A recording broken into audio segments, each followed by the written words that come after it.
Trade deal वाली news आप लोगों ने सुनी होगी। अब मुझे बस इतना बताइए कि किस हिसाब से ये इंडिया के लिए पॉजिटिव न्यूज़ है।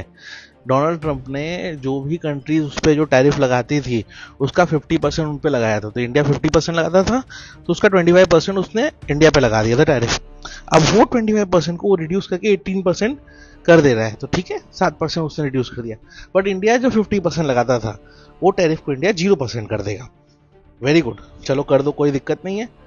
अमेरिकन प्रोडक्ट्स हमको सस्ते मिलेंगे। प्लस अब इंडिया रशियन ऑयल नहीं खरीदेगा।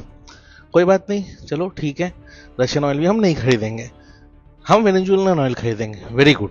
रशिया से कोई सामान इंडिया है और वेनेजुएला से कोई सामान इंडिया है, उसमें जो कॉस्ट का डिफरेंस होगा वो कौन पे करेगा? इंडियंस पे करेंगे। कोई बात नहीं। फिर इंडिया $500 बिलियन का यूएस प्रोडक्ट्स अलग से खरीदेगा, और इंडिया को क्या मिलेगा उसमें? शायद एप्स्टीन फाइल में जो फर्दर चीजें वो लीक ना हो, क्योंकि बस एक छोटा सा कल लीक आउट आया और उसके बाद आज ही ट्रेड डील साइन हो गया। अब मुझे ये बताइएगा किस हिसाब से ये इंडिया के फेवर में ट्रेड डील है। और अगर ऐसी ही ट्रेड डील करनी थी तो 1 साल पहले ही कर लिए होते, जब यूएस बुला रहा था टेबल पे, तभी कर लिए होते। अगर यही ट्रेड डील करनी थी तभी कर लिए होते। अब कुछ लोग ज्ञान देने आ जाएंगे, देखो गिफ्ट निफ्टी का रिएक्शन। भाई गिफ्ट निफ्टी ऊपर हो या निफ्टी ऊपर हो, वो एफआईआईस को बेटर एग्जिट दिलाने के लिए ही है।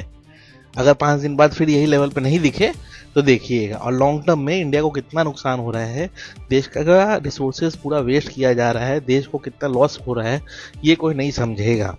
ठीक है, आ जाएंगे लोग डिफेंड करने के लिए कि देखो ऐसा हो गया वैसा हो गया, तुमको क्या ही पता है नॉल। अभी भी नहीं समझ रहे हो ना भाई, तो देश छोड़ के चले जाओ, क्योंकि तुम लोग देश के गद्दार हो। देश के लिए तुम लोग कुछ नहीं हो। अगर रियल देशभक्त होते तो तुमको ये चीज़ अच्छी नहीं लग रही होती, क्योंकि इसमें इंडिया का कोई फायदा नहीं है। सिर्फ इंडिया को बेच दिया गया है। क्यों? ताकि कुछ लोगों का वो बचा रहे। अचानक से 2 दिन में जो 2-3 रील्स और इमेजेस वायरल हुए थे ना, बस उसी के डर से एक ही दिन में ये डील साइन हो गई है। तो ये हाल है, अब क्या कहा जाए। तो देश हमारा किधर जा रहा, देख नरेंद्र मजा आ रहा।